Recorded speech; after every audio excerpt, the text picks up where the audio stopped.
오늘 여러분과 함께 떠나볼 여행은 지도 위에는 있지만 지도만으로는 설명할 수 없는 바로 유대인의 이야기입니다. 우리가 흔히 뉴스에서 접하는 유대인은 때로는 아주 똑똑한 사람들로, 때로는 세계 경제를 쥐락펴락하는 무서운 사람들로 그려지곤 합니다. 하지만 오늘 우리는 그런 복잡한 이야기 대신 아주 먼 옛날로 시계를 돌려보려 합니다. 그들이 도대체 누구길래 2000년이라는 긴 세월 동안 나라 없이 떠돌면서도 사라지지 않았는지, 그 기이하고도 놀라운 생명력의 뿌리를 찾아가 보는 시간입니다. 자, 상상을 한번 해보실까요? 지금으로부터 약 4000년 전 중동의 어느 뜨거운 사막 한가운데로 가보겠습니다. 그 시절 세상은 지금과는 참 많이 달랐습니다. 사람들은 눈에 보이는 것들을 믿었습니다. 아침에 떠오르는 태양, 밤을 비추는 달, 혹은 거대한 바위나 큰 나무를 보며 절을 했습니다. 또 흙이나 돌을 깎아서 사람 모양의 인형을 만들어 놓고는 그것이 우리를 지켜줄 신이라 믿으며 살았지요. 신은 당연히 눈에 보여야 했고 손으로 만질 수 있어야 했습니다. 그런데 지금의 이라크 지역 즈음에 우르라는 아주 번화한 도시가 있었습니다. 그곳에 아브라함이라는 한 남자가 살고 있었습니다. 그는 특별한 영웅도 아니었고 왕족도 아니었습니다. 그저 하루하루 양을 치고 장사를 하며 살아가는 우리 주변에서 흔히 볼 수 있는 평범한 사람이었습니다. 게다가 그는 나이가 꽤 들도록 자식이 없어 미래에 대한 걱정이 많은 노인이기도 했습니다. 어느 날 이 평범한 노인에게 아주 기이한 일이 일어납니다. 눈에 보이지 않는 어떤 존재가 그에게 말을 걸어온 것입니다. 돌로 만든 동상도 아니었고 하늘에 떠 있는 태양도 아니었습니다. 그저 마음속 깊은 곳에서 들려오는 목소리였습니다. 그 목소리는 아브라함에게 이렇게 말합니다. 너는 너의 고향과 친척과 아버지의 집을 떠나 내가 내게 보여줄 땅으로 가라. 여러분, 한번 생각해 보세요. 그 당시 고향을 떠난다는 건 죽음을 의미했습니다. 지금처럼 차가 있는 것도 아니고 치안이 좋은 것도 아닙니다. 성벽 밖으로 나가는 순간 강도를 만날 수도 있고 맹수의 습격을 받을 수도 있습니다. 무엇보다 평생 일궈온 집과 재산, 친구들을 다 버리고 알지도 못하는 낯선 땅으로 가라니요. 그것도 눈에 보이지도 않는 신의 목소리만 믿고 말입니다. 아마 주변 사람들은 아브라함이 노망이 났다며 혀를 찼을지도 모릅니다. 하지만 아브라함은 짐을 꾸리기 시작합니다. 이것이 바로 유대인 역사의 첫 장면이자 가장 중요한 장면입니다. 모두가 눈에 보이는 화려한 신상을 섬길 때 이 사람은 눈에 보이지 않는 약속 하나를 믿고 길을 떠난 것입니다. 이것이 훗날 기독교, 이슬람교, 유대교가 공통적으로 말하는 믿음의 시작이 되었습니다. 아브라함의 여정은 결코 낭만적인 여행이 아니었습니다. 뜨거운 태양이 내리쬐는 낮에는 모래바람과 싸워야 했고 밤에는 뼈가 시릴 정도로 차가운 추위를 견뎌야 했습니다. 물은 부족했고 가는 곳마다 텃세를 부리는 사람들 때문에 쫓겨나기 일쑤였습니다. 내가 괜한 짓을 했나, 다시 고향으로 돌아갈까 하는 후회가 왜 없었겠습니까? 그렇게 지치고 힘들 때마다 그 보이지 않는 신은 아브라함을 천막 밖으로 불러냈습니다. 그리고는 깜깜한 밤하늘을 올려다보게 했습니다. 사막의 밤하늘을 보신 적 있으신가요? 가로등 하나 없는 사막의 밤은 고개를 들면 별이 쏟아질 듯 가득 차 있습니다. 신은 늙은 아브라함에게 말합니다. 저 하늘의 별을 세어 보아라. 내 자손이 저 별들처럼 많아질 것이다. 자식 하나 없는 늙은 노인에게 밤하늘의 별처럼 많은 자손을 주겠다니 참으로 황당한 약속이지요. 하지만 아브라함은 그 광활한 우주 앞에서 인간의 생각을 뛰어넘는 어떤 섭리를 느꼈던 것 같습니다. 그는 그 허황된 약속을 믿기로 했습니다. 이때부터 아브라함과 그의 가족들은 히브리인이라고 불리게 되었습니다. 히브리라는 말은 강을 건너온 사람들이라는 뜻입니다. 안락하고 편안한 도시의 삶을 버리고 거친 유프라테스 강을 건너 낯선 땅으로 넘어온 사람들. 눈에 보이는 우상을 버리고 보이지 않는 가치를 찾아 강을 건넌 사람들. 이것이 바로 유대인의 조상, 히브리인들의 정체성이 되었습니다. 그들은 이 척박한 사막 생활을 통해 아주 중요한 사실 하나를 깨닫게 됩니다. 거대한 신전이나 화려한 동상은 들고 다닐 수가 없다는 것입니다. 유목민처럼 이곳저곳을 떠돌아다녀야 했던 그들에게 무거워 빠진 돌덩어리 신은 아무 소용이 없었습니다. 대신 그들은 언제 어디서나 마음속에 품을 수 있는 신, 가방 속에 쏙 들어가는 양피지 두루마리에 적힌 신의 말씀, 바로 책과 이야기를 중요하게 여기게 되었습니다. 땅은 뺏길 수 있어도 머릿속에 든 이야기는 뺏길 수 없으니까요. 신전은 무너질 수 있어도 마음속의 믿음은 무너뜨릴 수 없으니까요. 유대인들이 훗날 나라를 잃고 전 세계로 뿔뿔이 흩어졌을 때도 그들이 끝까지 살아남을 수 있었던 비결이 바로 여기에 있습니다. 그들의 나라는 땅 위에 세워진 것이 아니라 바로 이야기와 약속 위에 세워졌기 때문입니다. 사막의 밤, 늙은 양치기가 별을 보며 품었던 그 믿을 수 없는 약속. 그것이 바로 오늘날 전 세계에 흩어져 있는 유대인들의 시작이었습니다. 자, 이렇게 강을 건너온 사람들은 그 후 어떻게 되었을까요? 약속대로 별처럼 많은 자손을 낳고 행복하게 살았으면 좋았겠지만 역사는 그들에게 또 다른 시련을 안겨줍니다. 사막을 건너온 그들이 마주해야 했던 것은 적과 꿀이 흐르는 땅이 아니라 거대한 제국 로마의 칼날이었습니다. 그 칼날의 주인 로마 제국은 당시 전 세계를 호령하는 거인이었습니다.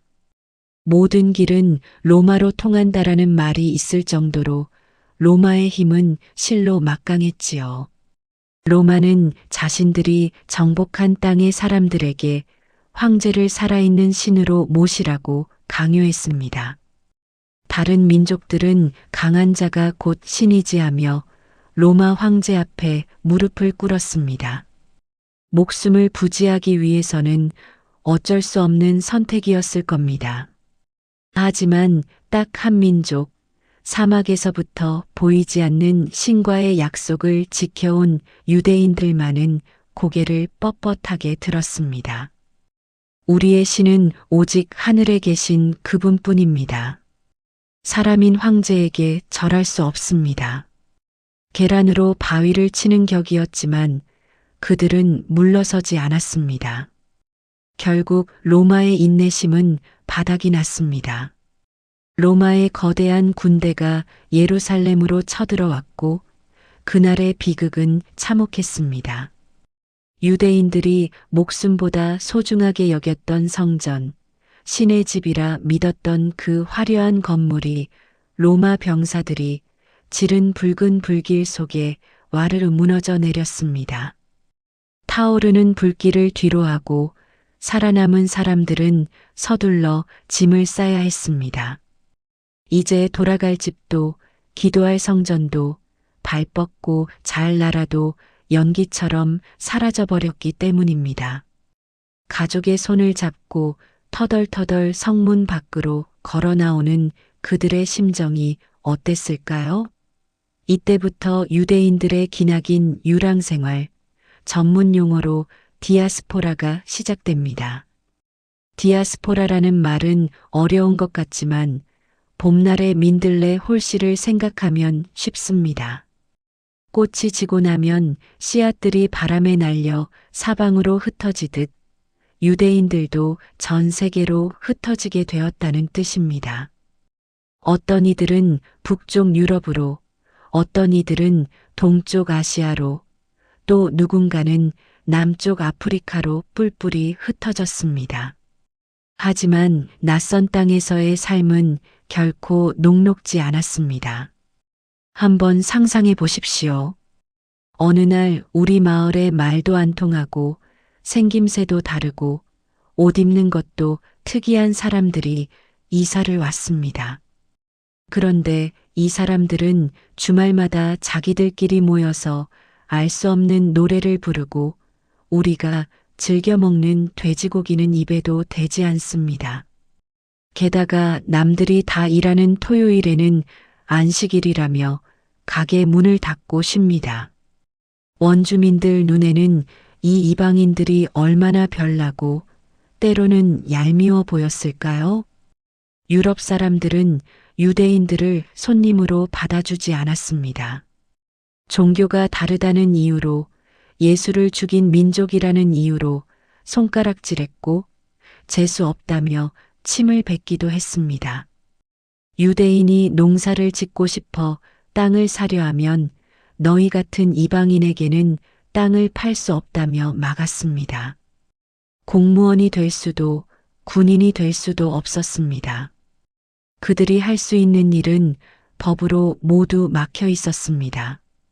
할 수 있는 게 아무것도 없었던 유대인들이 처자식을 먹여 살리기 위해 선택한 것은 딱 하나, 바로 돈을 다루는 일이었습니다. 당시 기독교 사회에서는 남에게 돈을 빌려주고 이자를 받는 일을 더러운 죄라고 생각해서 엄격히 금지했습니다. 남들이 하기 싫어하는 혹은 해서는 안 된다고 믿었던 그 일을 유대인들이 도맡아 하게 된 것입니다. 이때부터 유대인은 피도 눈물도 없이 돈만 아는 구두쇠라는 미움 섞인 꼬리표가 붙기 시작합니다.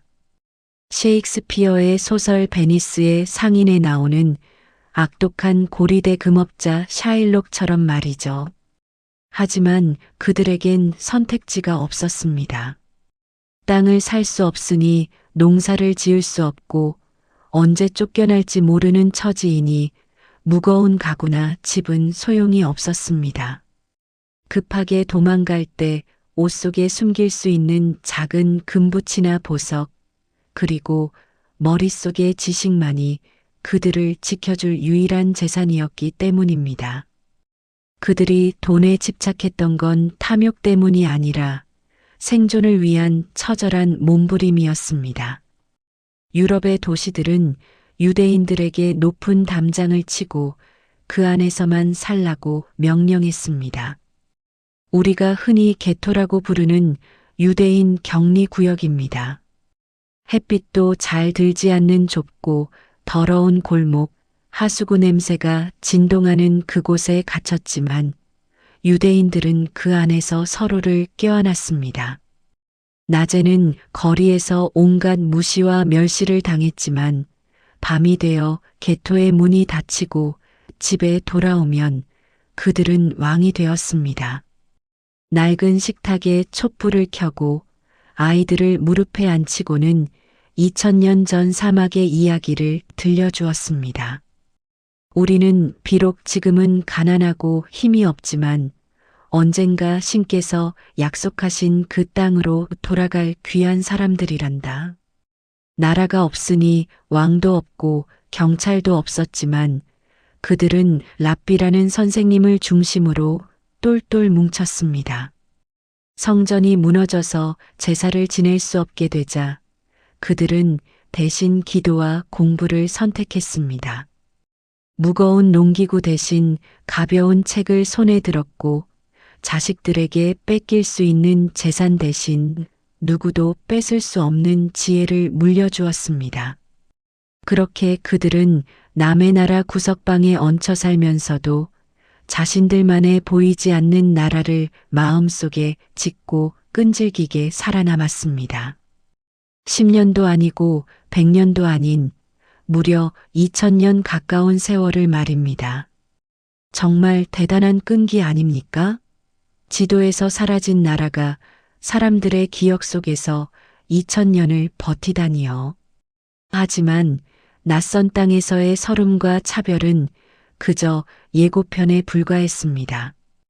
유럽 사회에 깊이 뿌리박힌 유대인을 향한 미움은 시간이 지날수록 점점 더 커다란 눈덩이가 되어 그들을 향해 굴러오고 있었습니다.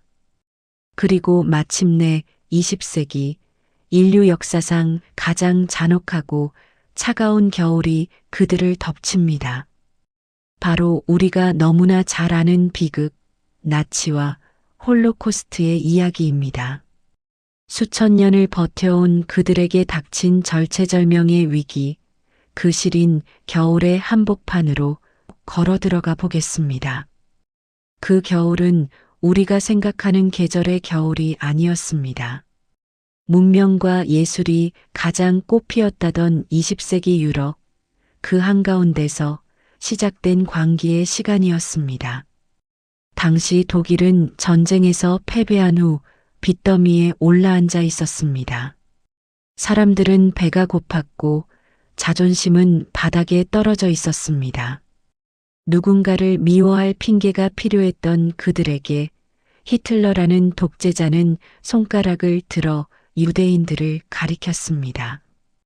보시오. 우리가 이렇게 힘들게 사는 건 저기 저 돈만 아는 유대인들 때문입니다. 저들이 우리의 고열을 빨아먹고 있습니다. 수천 년 동안 유럽 사회에 쌓여있던 질투와 미움이라는 장작더미에 나치가 불을 지른 것입니다. 불길은 걷잡을 수 없이 타올랐습니다. 어제까지 웃으며 인사를 나누던 이웃집 아저씨가 싸늘하게 등을 돌렸습니다. 아이들이 학교에서 쫓겨났고 가게 유리창이 깨졌습니다. 그리고 그들의 가슴에는 다윗의 별이라고 불리는 노란색 별이 강제로 달렸습니다. 그것은 나를 마음껏 미워해도 좋습니다라고 써붙인 표적이나 다름없었습니다. 하지만 진짜 악몽은 그때부터였습니다. 어느 날 새벽 군인들이 들이닥쳐 그들을 기차역으로 끌고 갔습니다. 그들이 탄 기차는 사람이 타는 객차가 아니었습니다. 소나 돼지를 실어 나르는 짐칸이었습니다. 창문 하나 없는 캄캄한 화물칸에 짐짝처럼 구겨 넣어진 채 그들은 며칠 밤낮을 달려 어딘가로 향했습니다. 물 한 모금 마시지 못하고 숨조차 제대로 쉴 수 없는 그 지옥 같은 기차 안에서 사람들은 직감했습니다. 아, 우리는 살아서 돌아오지 못하겠구나.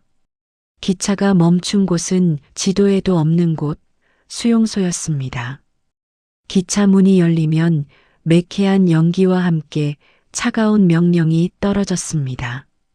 왼쪽으로 갈 사람, 오른쪽으로 갈 사람. 그 손짓 하나에 생과 사가 갈렸습니다. 일할 수 있는 사람은 오른쪽으로 가서 목숨을 건졌지만 노인이나 아이, 몸이 약한 여인들은 왼쪽으로 보내졌습니다. 왼쪽 길의 끝에는 샤워실로 위장한 가스실이 기다리고 있었습니다. 살아남은 사람들의 운명도 죽음보다 나을 것이 없었습니다. 가장 먼저 그들은 이름을 빼앗겼습니다. 평생을 불려온 소중한 이름 대신 팔뚝에 파란색 문신으로 새겨진 번호가 그들의 새로운 이름이 되었습니다. 174517번, 34207번. 인간으로서의 존엄이 완전히 지워지는 순간이었습니다. 머리카락은 흉하게 깎였고 입고 온 옷과 신발, 가족사진 한 장까지 모두 빼앗겼습니다. 줄무늬 죄수복 한 벌만이 그들에게 남은 전부였습니다. 수용소의 하루는 견딜 수 없는 고통의 연속이었습니다. 살을 애는 추위 속에서 얇은 천 조각 하나로 버텨야 했고, 썩은 빵 한 조각과 묽은 수프 한 그릇으로 하루 종일 중노동을 해야 했습니다. 옆에서 친구가 쓰러져도 일으켜줄 힘조차 없었습니다. 그곳은 인간이 인간에게 얼마나 잔인해질 수 있는지를 보여주는 지상에 만들어진 지옥이었습니다. 굴뚝에서는 밤낮 없이 검은 연기가 피어올랐습니다. 그 연기가 무엇을 태우는 연기인지 수용소 안의 사람들은 모두 알고 있었습니다. 어제 함께 빵을 나누던 친구가 오늘은 연기가 되어 하늘로 흩어지는 것을 지켜봐야 했습니다. 신이시여, 도대체 어디에 계십니까? 왜 우리를 버리셨습니까? 절망적인 기도가 수용소의 밤하늘을 채웠지만 대답은 없었습니다. 침묵만이 흘렀습니다. 하지만 여러분, 인간이라는 존재는 참으로 불가사의합니다. 그 완벽한 절망 속에서도 작은 희망의 불씨는 꺼지지 않았습니다. 어떤 이는 자신의 빵 조각을 떼어 더 아픈 사람 입에 넣어 주었습니다. 어떤 이는 감시병 몰래 버려진 종이 조각을 주워 시를 쓰고 일기를 썼습니다. 또 어떤 이는 수용소 벽에 손톱으로 이런 글귀를 새겨 놓았습니다. 비록 지금 해가 구름에 가려 보이지 않을지라도 나는 태양이 있다는 것을 믿는다. 그들은 짐승이 아닌 인간으로 죽기 위해 마지막 순간까지 인간다움을 잃지 않으려 처절하게 몸부림쳤습니다. 죽음의 공포 앞에서도 유머를 잃지 않으려 했고 내일은 나갈 수 있을 거라는 희망을 서로에게 불어넣었습니다. 1945년 마침내 전쟁이 끝나고 수용소의 문이 열렸습니다. 하지만 그 대가는 너무나 참혹했습니다. 무려 600만 명. 당시 유럽에 살던 유대인의 3분의 2가 사라져버렸습니다. 한 사람, 한 사람의 우주가 600만 개나 파괴된 것입니다. 살아남은 사람들은 앙상한 뼈만 남은 몸으로 텅 빈 눈으로 걸어 나왔습니다. 살아남았다는 기쁨보다는 혼자만 살았다는 죄책감이 그들을 짓눌렀습니다. 가족을 모두 잃은 그들에게 세상은 더 이상 예전과 같을 수 없었습니다. 그들은 뼈저리게 깨달았습니다. 나라가 없으면, 힘이 없으면 우리는 언제든 다시 가스실로 끌려갈 수 있다. 우리를 지켜줄 것은 신의 기적도 이웃 나라의 동정도 아니다. 오직 우리 스스로의 힘뿐이다. 이 끔찍한 비극, 홀로코스트는 유대인들의 DNA를 완전히 바꿔놓았습니다. 그들은 눈물을 닦는 대신 주먹을 쥐었습니다. 정말 다시는 이런 일을 당하지 않겠다는 네버 에그에이아이 앤 네버 어게인의 정신이 그들의 심장에 새겨졌습니다. 잿더미 속에서 살아남은 그들은 이제 다시는 짐을 싸서 도망치지 않기로 결심합니다. 그리고 그 처절한 생존 본능은 오늘날 우리가 보는 유대인의 저력, 그 무서울 정도의 교육열과 영향력으로 이어지게 됩니다. 전쟁이 끝난 유럽은 그야말로 폐허였습니다. 하지만 유대인들의 마음속 폐허는 그보다 훨씬 더 깊고 참담했습니다.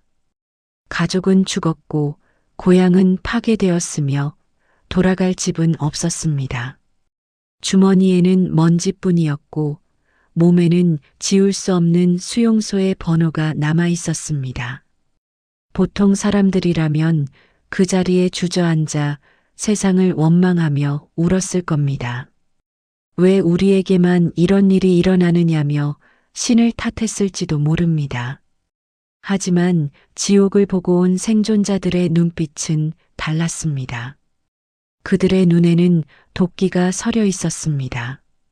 이제 남의 나라에 얹혀 살며 눈치 보는 삶은 끝내자. 우리도 우리를 지켜줄 힘, 우리만의 울타리가 필요하다. 그들은 2000년 전 조상 아브라함이 양을 치던 그 오래된 약속의 땅으로 돌아가기로 결심합니다. 하지만 그들이 돌아간 땅은 적과 꿀이 흐르는 낙원이 아니었습니다. 메마른 사막과 질척거리는 늪지대, 그리고 그곳에 이미 살고 있던 사람들과의 끊임없는 갈등이 기다리고 있었습니다. 주변의 모든 나라가 그들을 반대했고 총을 겨눴습니다. 마치 바다 한가운데 떠있는 작은 섬처럼 고립된 처지였지요. 그러나 그들은 삽과 쟁기를 들었습니다. 낮에는 총을 들고 경계를 섰고 밤에는 늪을 메우고 사막에 물을 끌어왔습니다. 이 땅마저 잃으면 우리는 정말 갈 곳이 없다. 이 절박함 하나로 그들은 황무지였던 사막을 푸른 오렌지 농장으로 바꾸어 놓았습니다. 그리고 마침내 지도 위에 당당히 그들의 나라를 다시 세웠습니다. 나라를 잃은 지 무려 2000년 만에 일어난 역사상 유례없는 기적과도 같은 일이었습니다. 하지만 땅을 찾았다고 해서 생존이 보장되는 것은 아니었습니다. 작은 땅덩어리에 자원도 없고 인구도 적은 그들이 거대한 세상 속에서 살아남으려면 무엇이 필요했을까요? 그들은 지난 2000년의 방랑 생활과 뼈아픈 나치 시절을 통해 얻은 교훈을 꺼내 들었습니다. 바로 머릿속의 보석, 교육이었습니다. 유대인 부모들은 자녀에게 이렇게 가르쳤습니다. 얘야, 만약 집에 불이 나면 돈이나 옷은 다 타버리겠지? 하지만 내 머릿속에 든 지혜는 불타지 않는단다. 도둑이 들어와도 훔쳐갈 수 없고 나치가 총을 들이대도 뺏을 수 없는 유일한 것, 그게 바로 지식이야. 그래서 그들의 교육법은 우리가 아는 것과는 조금 다릅니다. 보통 학교 도서관은 숨소리도 들리지 않을 만큼 조용하죠? 하지만 유대인의 도서관은 시끌벅적합니다. 둘씩 짝을 지어 서로 얼굴을 붉히며 토론하고 논쟁합니다. 선생님의 말씀이라도 무조건 외우지 않습니다. 왜요? 제 생각은 다른데요? 라며 끊임없이 질문하고 의심합니다. 이것이 바로 그 유명한 하브루타 공부법입니다. 그들은 정답을 맞히는 것보다 남들과 다르게 생각하는 것을 더 중요하게 여깁니다. 학교에서 돌아온 아이에게 엄마는 오늘 선생님 말씀 잘 들었니? 라고 묻지 않습니다. 대신 오늘 선생님께 어떤 질문을 했니? 라고 물어봅니다. 이런 엉뚱하고 집요한 질문들이 모여 노벨상을 휩쓸고 사막에서 꽃을 피우고 우리가 매일 쓰는 스마트폰의 핵심 기술을 만들어냈습니다. 전 세계 인구의 0.2%밖에 안 되는 사람들이 노벨상의 20% 이상을 가져가는 비결이 바로 이 질문의 힘에 있었던 것입니다. 그리고 또 하나 그들을 지탱하는 가장 큰 힘은 바로 기억입니다. 이스라엘에는 야드 바셈이라는 홀로코스트 추모관이 있습니다. 그곳은 단지 슬퍼하기 위해 만든 곳이 아닙니다. 다시는 그런 비극을 당하지 않기 위해 뼛속 깊이 기억하려는 장소입니다.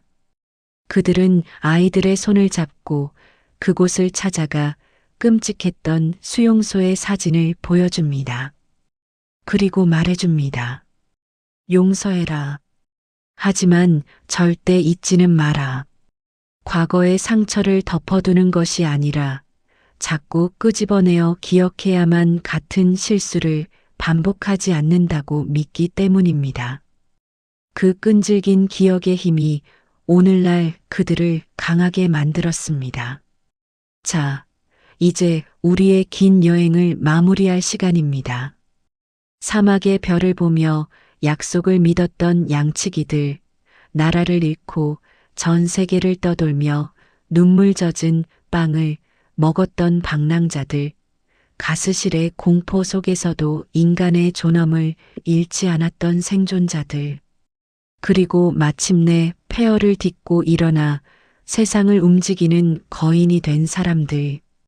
유대인의 역사는 단순히 머나먼 이웃나라의 성공 스토리가 아닙니다. 그것은 차별과 혐오가 얼마나 무서운 비극을 낳는지, 그리고 그 아픔을 딛고 일어선 인간의 의지가 얼마나 위대한지를 보여주는 인류 전체의 거울과도 같습니다. 이 긴 이야기를 통해 우리가 마음에 새겨야 할 것은 분명합니다.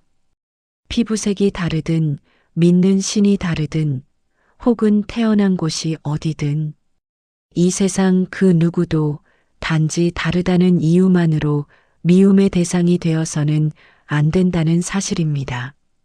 서로의 다름을 인정하고 따뜻하게 보듬어 줄 때, 비로소 지난 역사의 아픔은 진정한 치유로 나아갈 수 있지 않을까요?